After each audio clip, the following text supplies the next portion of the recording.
Magandang araw po.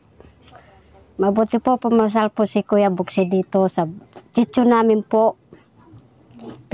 Pinaano ko po yung apo ko. Nananawagan po kami na sana po mayroon po tutulong po sa apo ko na kasi ganito po ganyan po siya ang lumabas.